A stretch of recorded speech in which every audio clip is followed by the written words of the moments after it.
Coming up now on Animal Outtakes, we're taking a look back at some of our favorite stories, like this one. It's very special to see these turtles get a second chance.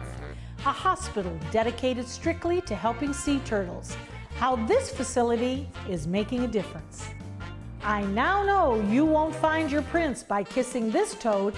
Instead, you might get a trip to the emergency room. They're engineers. I mean, people from all over the world want to know how they dig a perfect little hole. And this is one of the smallest species of owls. And he's pretty unique. You won't believe where these little guys call home. This and much more straight ahead on Animal Outtakes.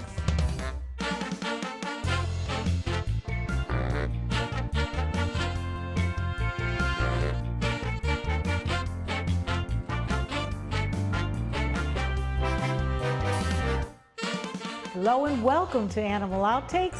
I'm Marcia Paducci, and this is my trusted canine friend, Zeus. There are 5 species of sea turtles found in Florida waters, and all are either on the threatened or endangered species list. So doing everything we can to protect one of the oldest creatures on Earth is very important. Sometimes, whether they are hatchlings or adults, they could use our help. And one place that sees its fair share of sea turtles is the Turtle Hospital in the Florida Keys.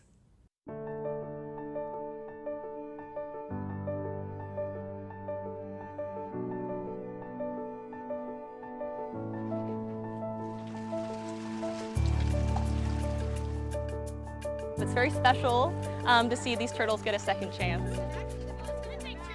This is the moment they strive for. And for most of the staff at the Turtle Hospital in the Florida Keys, they've done it before. But there is something spiritual about releasing a sea turtle back into the wild, no matter how many times they've seen it. After all, sea turtles are one of the oldest species on Earth. Their ancestors were around with dinosaurs. She was rescued a few months ago now. She was found at John Pennekamp State Park. A few months later, we get to release her. It's the best part of the job. The Turtle Hospital has been rescuing and rehabilitating sea turtles for more than 30 years.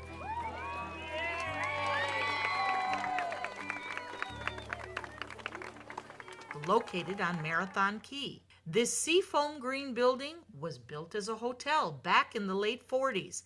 But now, the only thing swimming in the large natural saltwater pool are these guests.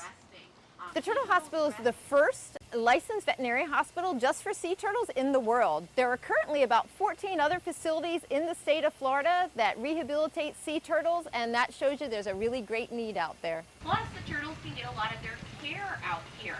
There's 7 species of sea turtles in the world. We're lucky enough to see 5 of those species in and around the Florida Keys, and unfortunately, due to human impact, a lot of those turtles are in need of help.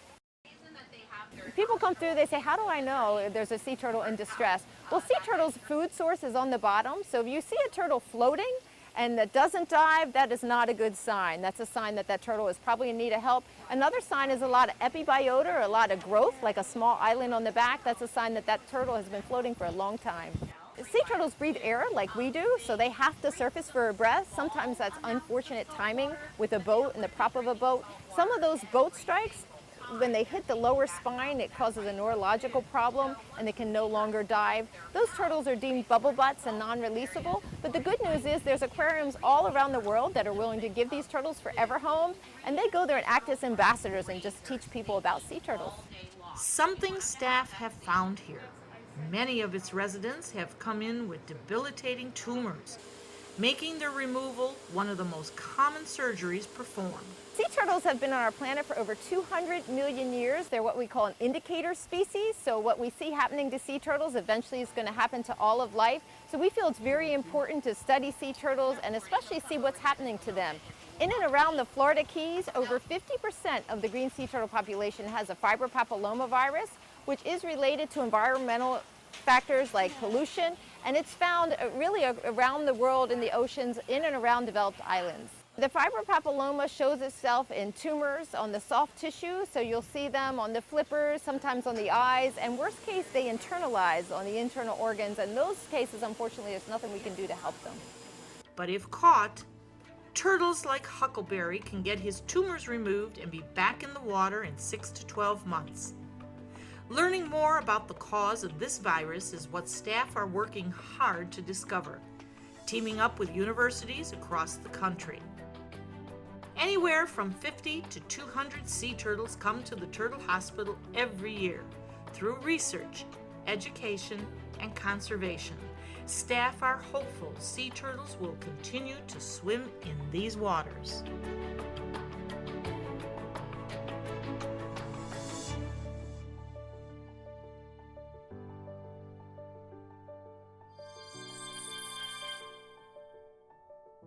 If you're along one of the Florida beaches between May and October, not only is it important to be mindful of house lights that could confuse hatchlings, but also if you're digging in the sand, fill in any holes you might have created when you go to leave.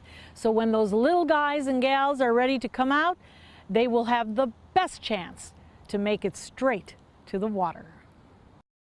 It's an invasive species here in the United States, and its population is hopping to new heights. With no natural enemies, this toad is a real pest.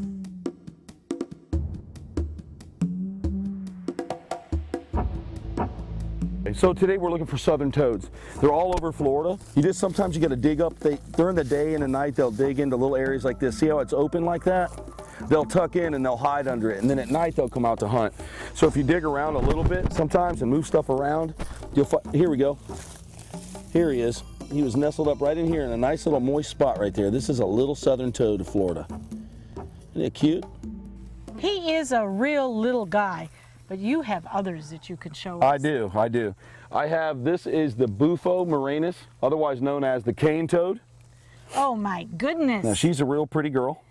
I like her a lot. She has no intention of harming me or doing anything. They don't bite. They're not a mean animal. They will consume and eat this toad. Oh, well. This is an invasive species to Florida, as with Australia and every other place. So what happens is they breed by the millions every year here. Oh my. And they're like an unstoppable creature. Now these are toxic to dogs. They can kill a dog or a small child if it's consumed. So the venom glands are the same. They sit behind the neck just like that toad.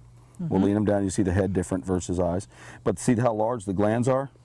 Oh my goodness. So Gigantic. when a predator bites down on this animal, it starts to secrete. As she starts to feel touching right here, she'll start to secrete little bits at a time. And then when the dog bites, then it secretes into the mouth and they consume it, and they can generally die without treatment. Okay. If you catch it right away and get to the vet, you're okay. Just in your hands, she's adorable. Yeah, she's a cutie. This is the one they modeled in Harry Potter. Oh. And what is her life expectancy? She can live 5 to 6 years as a female. Males generally, like I said, 1 to 5 usually. But they can live almost 6 years. These guys in captivity, we've had them live a very long time, especially if they're healthy, not under a lot of stress or eaten by something else. When the dog bites on this, if you're watching, what happens is it'll do this number here. Woo! Do you see it? Now this stuff here gets in the animal's mouth. And that's what makes them sick. Is that venomous? This is the venom, yep. We can't absorb it into our skin, but in our mouth, in our eyes, we can take it in anything sensitive like that. But you can see how far it kind of will go when it has to go. They have enough poison in there, they can actually kill a crocodile if it eats it. Oh my goodness. So Troy, you told us that this was a cane toad. Correct. And it is invasive. So how did it get here? And why is it still here? Well, they're hard to eradicate. They can produce, 40,000 eggs per animal, goodness. and if you have an acre, you could have 5-6 million of them on 1 acre. So 40,000 a frog is going to be a lot of animals to eradicate. There's a lot of different theories on how they got here. One of the things that I've heard commonly is they were brought in sometime back in the 40s during the tree farming in South Florida, and they thought they were going to use them as a form of pest control. Oh. All right, now I can't say this is a fact, but it's one of the things we've heard. And what happened was they released them there, which is great, but when they did that, they ate everything. They were eating small birds, they were eating lizards, frogs, and other small little ducklings and things that they were able to consume, which was wiping out everything in the ecosystem there, which kind of backfired on what they wanted to do. They lay this unbelievable amount of eggs. Yes. And how long does it take for the gestation of those eggs? 2 to 3 days. Oh, and you've got fast. tadpoles everywhere, and then within a week or two, you've got frogs everywhere. Oh my goodness. Everywhere, like grains of sand everywhere. Well, you certainly are a curious little character, aren't you? Yeah, she's a beauty. Beautiful eyes, too. The cane toad is one of the biggest toads in the world and has a big appetite, eating almost anything that is put in front of them. It's a common creature to see in your own backyard if you live in this Florida town. Who is it? Well, we'll find out next. Every dog deserves a lifelong loving home.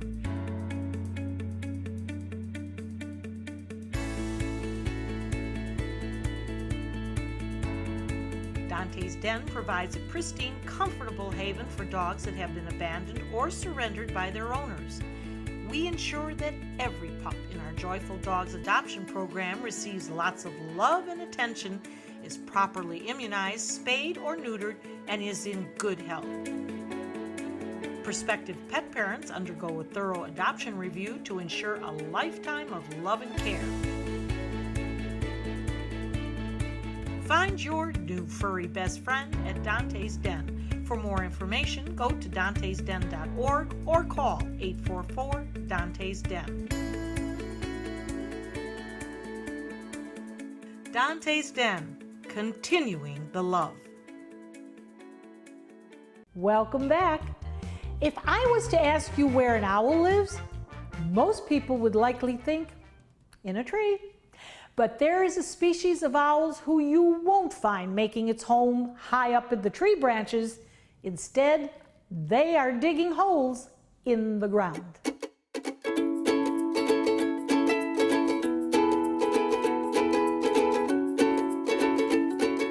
Next to a busy and noisy road in Cape Coral, Florida, full of construction equipment and people, this certainly is not a place you would expect to find the largest population of the burrowing owl in the state.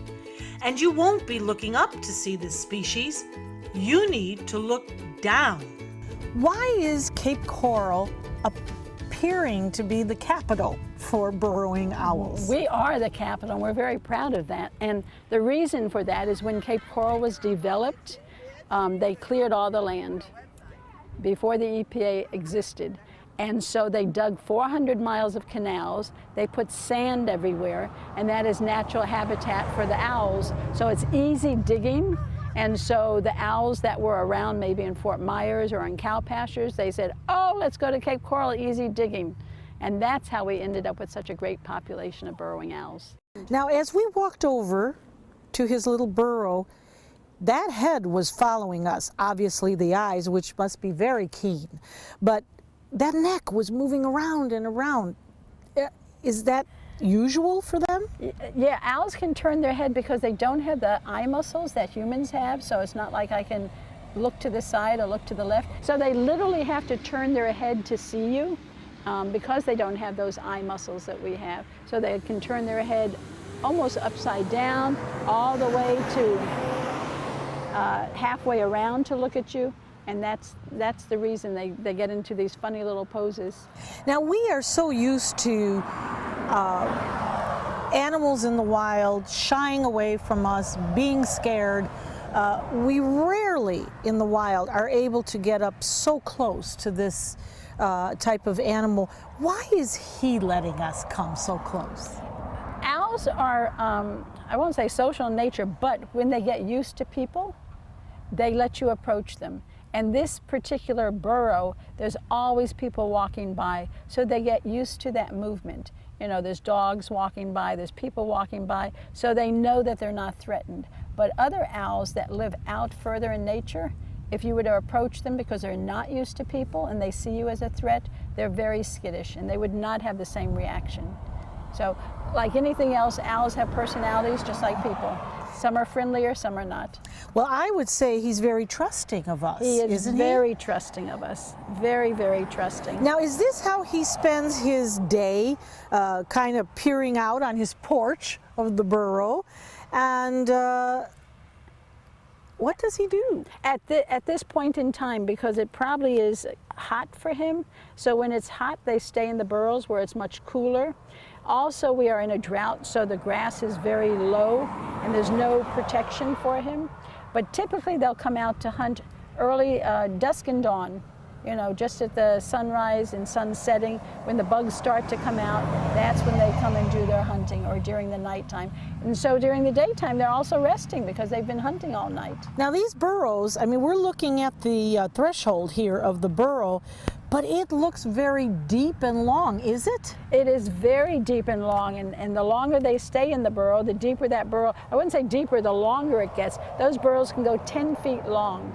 So it's not just a hole in the ground, they actually burrow tunnels. And they're doing that all by themselves? All by themselves with their two little legs. They're like little engineers, and they make it perfectly round. They make it just the right size so predators can't get in and out. There's only one hole in, one hole out. They don't want a second hole because otherwise predators can come and get in there. They're so cute and harmless, and they do so good for the community and for wildlife and for keeping our insect population down, our rat population down. They're the exterminators you don't have to pay. Why are we concerned about the burrowing owl?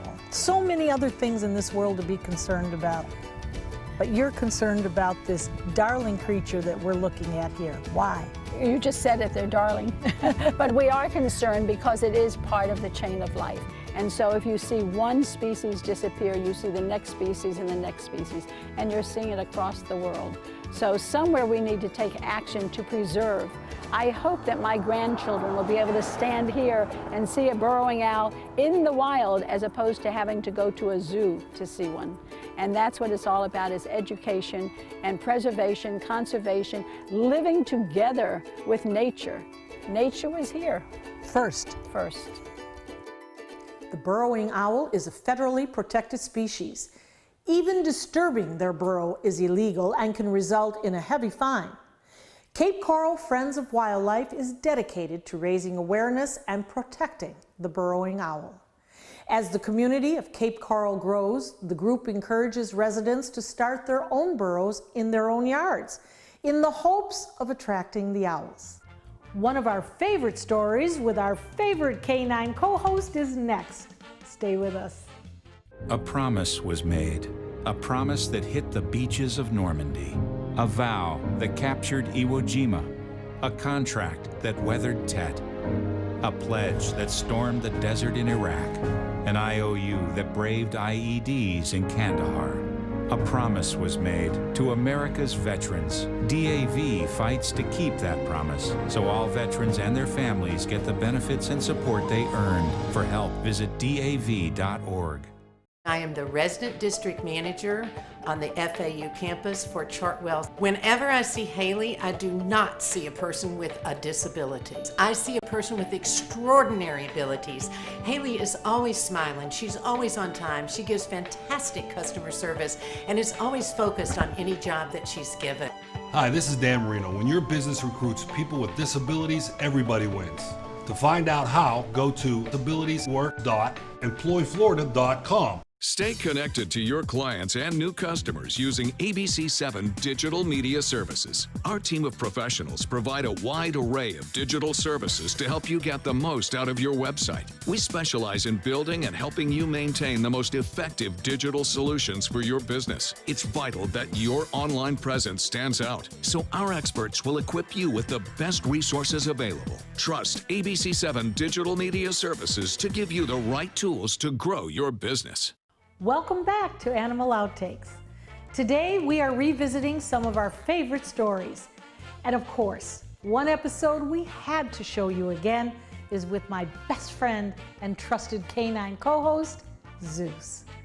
Throughout history, dogs have been used as watchdogs, and some species have traits that make them better suited than others when it comes to protecting their family. One species on that list, this guy.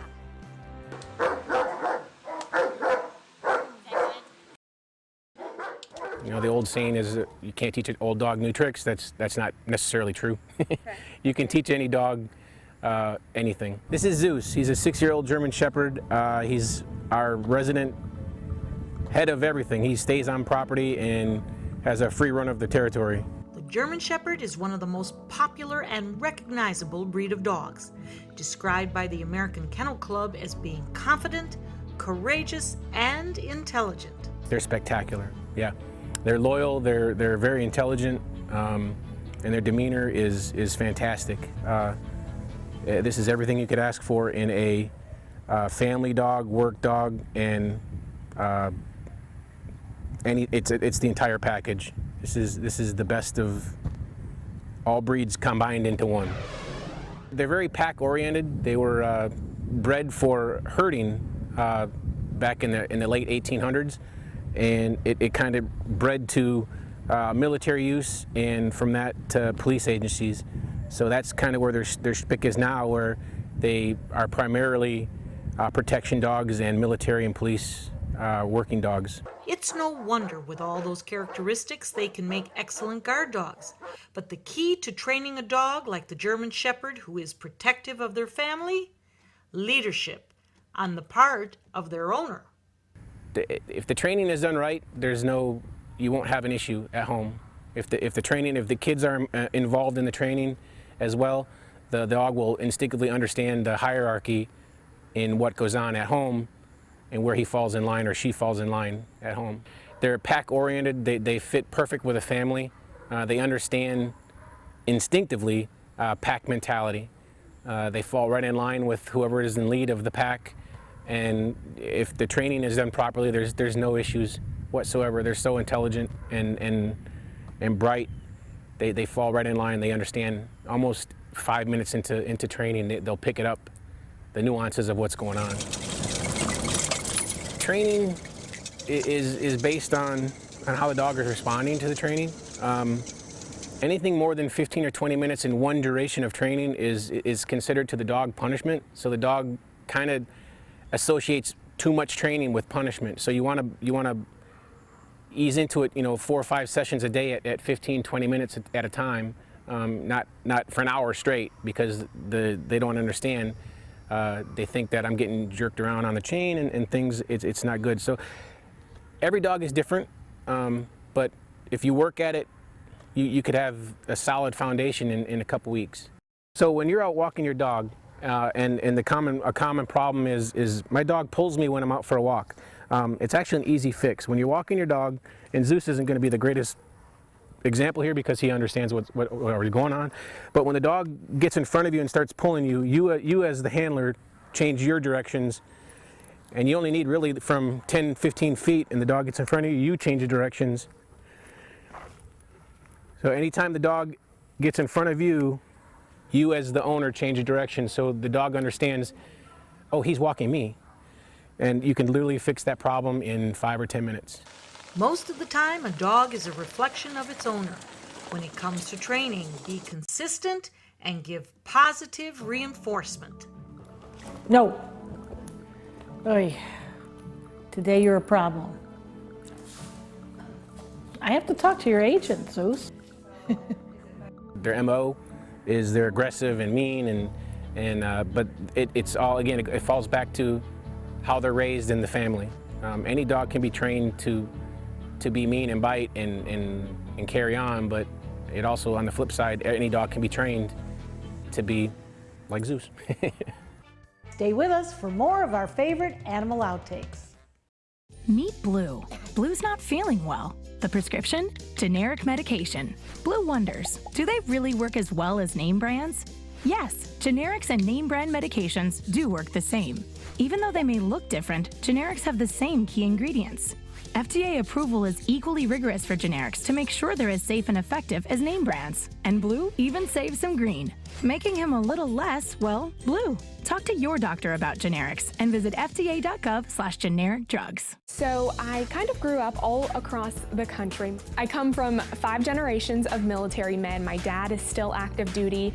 My grandpa is retired Marines. I like going for runs with my dog. I love, taking her out to the dog beach over in Venice. There are so many things here to do on the Suncoast. My goal every day when I come into work at ABC7 is to tell your stories, give you that major local news and those details that you really care about. I'm Jacqueline Matter, and I'm here for you. Many websites selling medication may look professional and legitimate, but the vast majority of sites selling prescription drugs are doing so illegally. Criminals use websites to sell counterfeit medications that may contain life-threatening toxins. Dot Pharmacy is a website verification program that helps you identify safe and trustworthy online pharmacies. Purchasing medicine online can be safe and easy. Just look for pharmacy to the right of the dot in website addresses.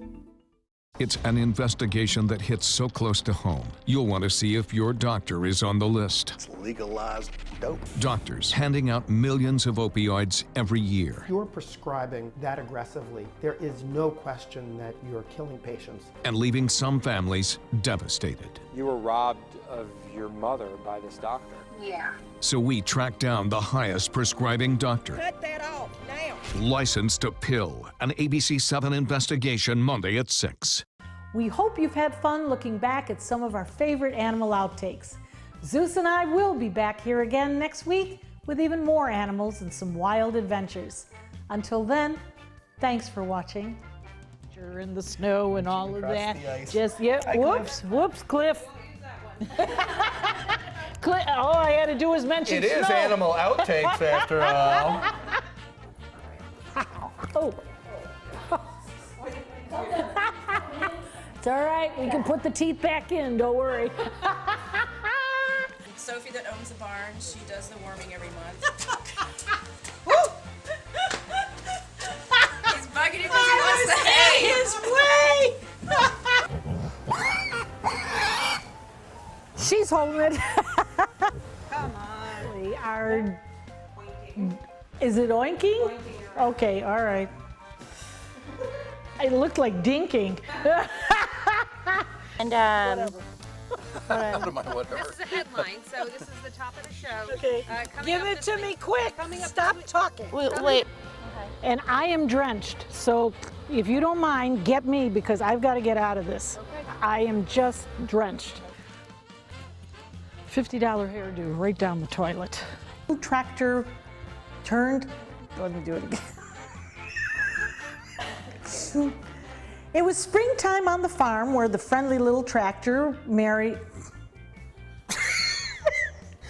named Otis lived. Oh, I'm